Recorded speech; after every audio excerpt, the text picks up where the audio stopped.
मामला जो है वो अच्छा, ये फंसा जो हुआ है। 7 अरब रुपए मांगे गए हैं श्योरिटी बॉन्ड के नाम पे, अगर ये इस कदर ज़रूरी होते तो अदालत ने जब जमानत दे दी तो अदालत से उनको ये भी कहा जाता कि आप ये पैसे जमा कराएं और मुल्क से आप जा सकते हैं चेकअप के लिए, अपने ट्रीटमेंट के लिए। अगर इतने ज़रूरी होते, इतने ज़रूरी नहीं थे तो अदालत ने ये बात नहीं की, उन्होंने तो सिर्फ इनको जमानत दी है और बाहर जाने की भी बात नहीं हुई। इतने ज़रूरी नहीं है, इसीलिए तो जिस बॉन्ड की इमरान खान बात कर रहे हैं उसमें ये कैश डिपॉजिट है ही नहीं। अगर ज़रूरी होते तो इमरान खान ये कहते कि कैश डिपॉजिट देंगे या हम आपको तब जाने देंगे। ये इतने ज़रूरी नहीं है, इसलिए कहा जा रहा है कि आप कैश भी मत दें, आप प्रॉपर्टी भी गिरवी मत लगाएं, लेकिन एटलीस्ट 1-2 लाइंस तो लिख के दे के जाएँ कि हाँ हम वापस आएंगे। और अगर बहुत ज़्यादा ज़रूरी होता तो अदालत ही कोई डायरेक्शन दे देती। अदालत ने मेरा ख्याल 50 लाख के या 1 करोड़ रुपए के मचल के केवल उनको रिहाई दी है।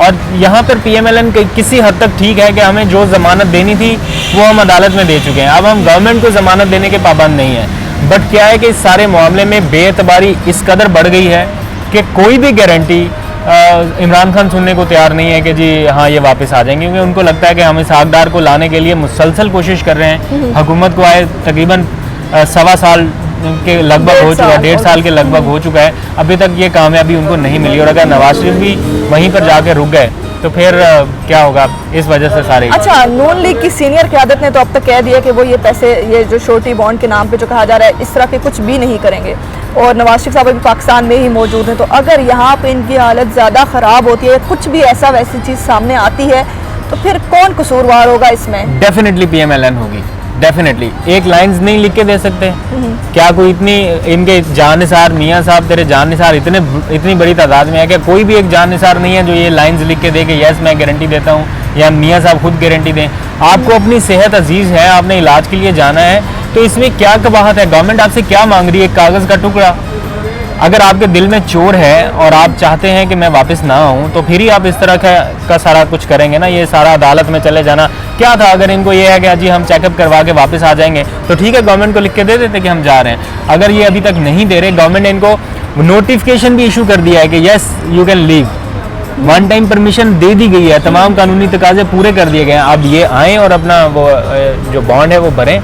अच्छा, PTI वाले और हमारी गवर्नमेंट क्योंकि श्योरिटी बॉन्ड की बात कर रही है बार बार, उसके बगैर उनको ना अच्छा, ये श्योरिटी बॉन्ड नहीं है, ये श्योरिटी बॉन्ड नहीं है, ये इंडेमनिटी बॉन्ड है। हाँ, बिल्कुल। हाँ, क्योंकि तो श्योरिटी बॉन्ड और उसमें दोनों में फर्क है।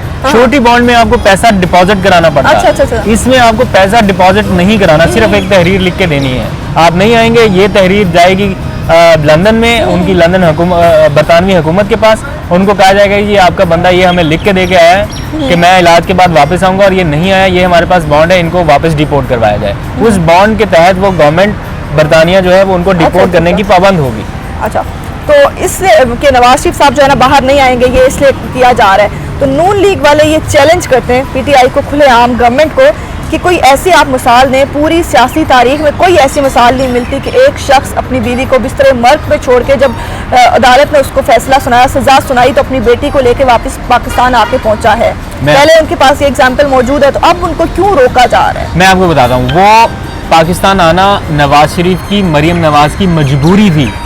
अगर वो पाकिस्तान नहीं आते, 1 महीने के अंदर अंदर वो अपील का हक खो देते।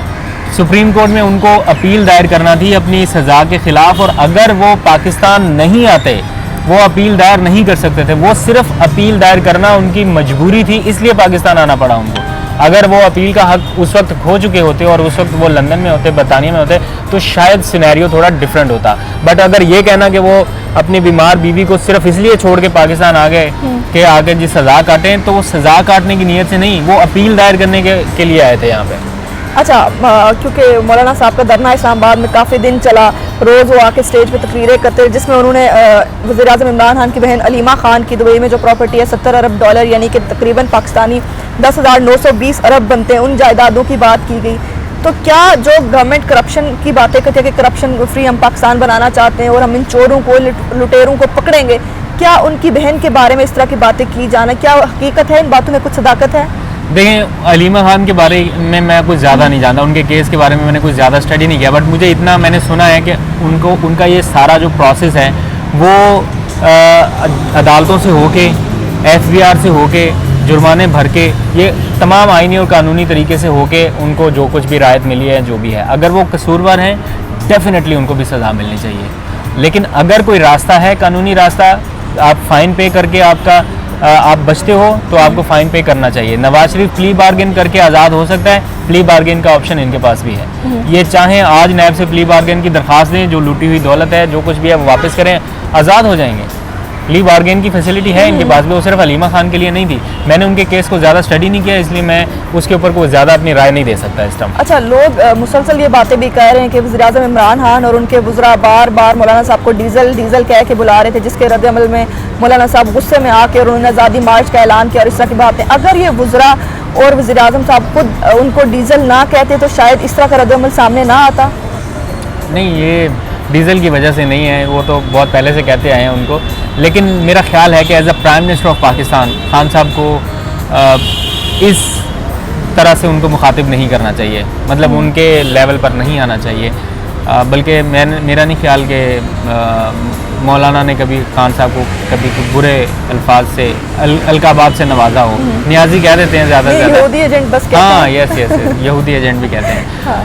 बट ये अब उसी का मुकाबला शायद इमरान खान कर रहे हैं। लेकिन नहीं, वो क्या कहते हैं, वज़ीर-ए-आज़म इमरान खान साहब को ये करना चाहिए? मेरा ख्याल है नहीं करना चाहिए। मेरा उनके आगे लोग बैठे हुए हैं ना, उनके तर्जुमान, उनके स्पोक्स पर्सन, उनके सब लोग बैठे हुए हैं। आप खुद उनके लेवल पे आके उनसे बातचीत करें। मैं आपको बताऊं, वज़ीर आज़म ने एक प्रोग्राम शुरू किया, कामयाब जवान प्रोग्राम।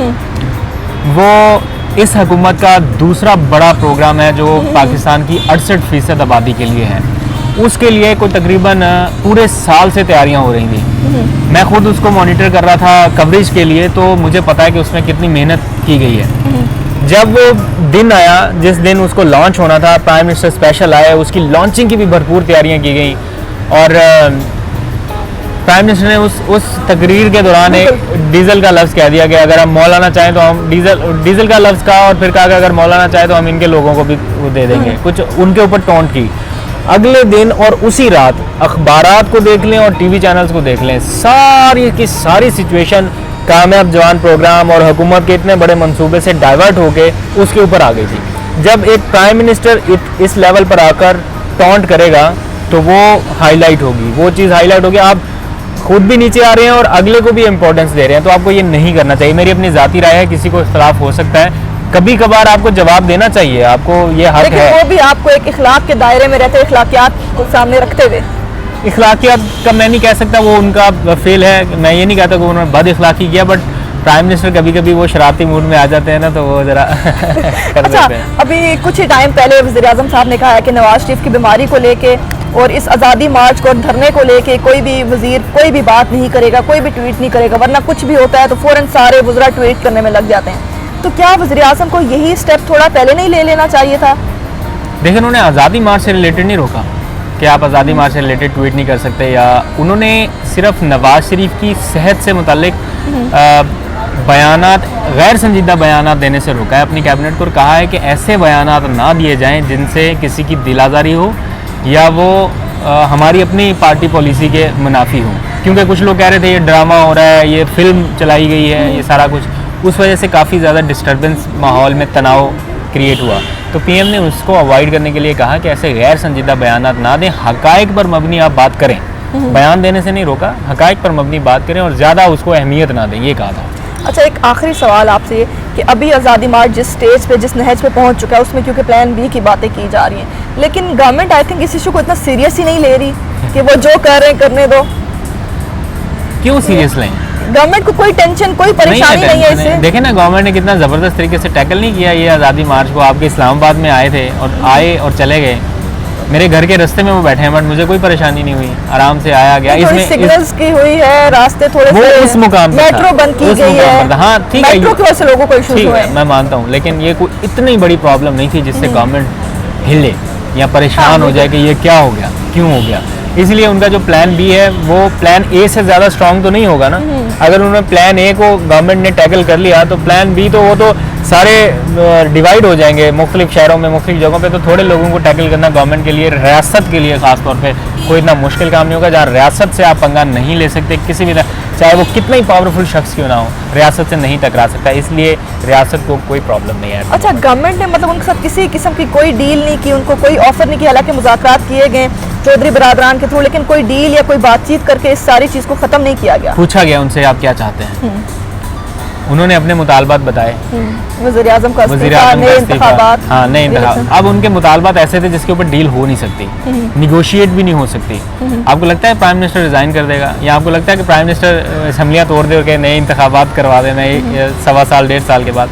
तो उनके जो मुतालबात थे उनमें अगर वो कुछ एक बड़े मुतालबात रख के कोई एक दो कुछ छोटे मोटे मुतालबात रखते ना, तो शायद उसके ऊपर निगोशिएट होता, लेकिन उन्होंने कुछ ऐसा किया नहीं। लेकिन मीनवाइल पे नवाज शरीफ की तबीयत थोड़ी डाउन हो गई, तो वो ऐसा तासुर आया कि शायद नवाज शरीफ का नाम ECL से निकालना इस धरने की वजह से या कोई इस डील का हिस्सा है, बट ऐसा नहीं है। बातें बनाने वाले बहुत से बना जाते हैं, टाइमिंग्स बड़ी मैटर करती है इस तो सियासत फिर में। कोई डील भी नहीं हुई, कुछ भी ऐसा नहीं हुआ, प्लान B आ गया, फिर प्लान C आ जाएगा, तो क्या ये ऐसे ही चलता रहेगा 5 साल तक? फिर नहीं, 5 साल तक नहीं, मेरा ख्याल है ये 5-10 दिन तक और चलेगा। मौलाना साहब, मतलब फिर वो खुद ही चले जाएंगे। मौलाना साहब को रियलाइज हो जाएगा कि ना प्राइम मिनिस्टर ने रिजाइन फिर करना क्या है। ये इसमें मौलाना साहब की नाकामी नहीं है? मौलाना साहब की नाकामी भी है उनकी सियासत की, लेकिन उन्होंने थोड़ा सा अपने आप को ऊपर कर लिया, अपना एक स्टेज उनका रैंक ऊपर हो गया। वो पहले वो लोगों के पीछे पीछे भागते थे और अब लोग उनके अपोजिशन के लोग अब उनके पास भागते हैं, तो ये मौलाना की कामयाबी है कि उन्होंने पूरी अपोजिशन को अपने पीछे लगा लिया।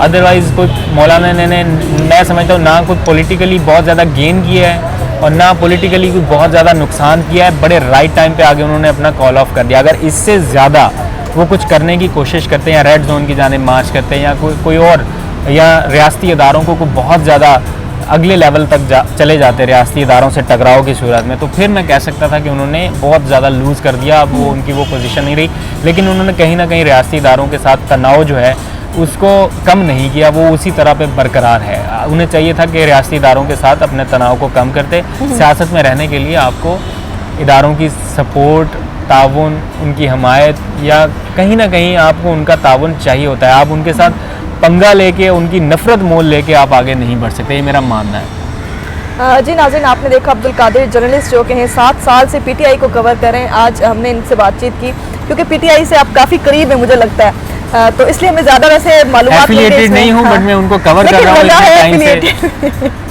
बट मेरा अपना एक पॉइंट ऑफ व्यू है, लोगों को लगता है शायद और लोग कहते भी हैं, कभी कभी कह देते हैं, बट ऐसा नहीं है।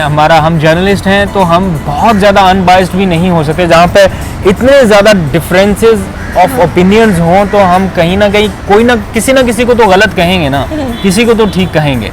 तो हमारी अपनी भी एक ओपिनियन है, मैं यहाँ पर इस प्लेटफॉर्म पे बैठ के मैं उस ओपिनियन का इजहार कर सकता हूँ। This is a social media, इसकी पावर है, हमें अलाउ करता है कि हम अपने जज्बात एहसासात का इजहार कर सकें। बट जहाँ पे हमको न्यूट्रल रह के रिपोर्ट करना है वहाँ पर आप देख लीजिए कभी। बिल्कुल, मैंने देखा आपने 1-2 बातें ऐसी की हैं कि जिससे हम ये कह सकते हैं आप न्यूट्रल हैं, ये नहीं कि बिल्कुल बायस वाली कोशिश बात। करते हैं, कोशिश करते क्योंकि हैं। जो चीज़ें गलत है उसको गलत कहना भी जो है ना, ये बहुत बड़ा एक इसके लिए हौसला चाहिए होता है कि आप किसी भी प्लेटफॉर्म पे बैठ के गलत को गलत तो कह सकें। थैंक यू सो मच आपके टाइम का, बहुत आपके आने का शुक्रिया। शुक्रिया।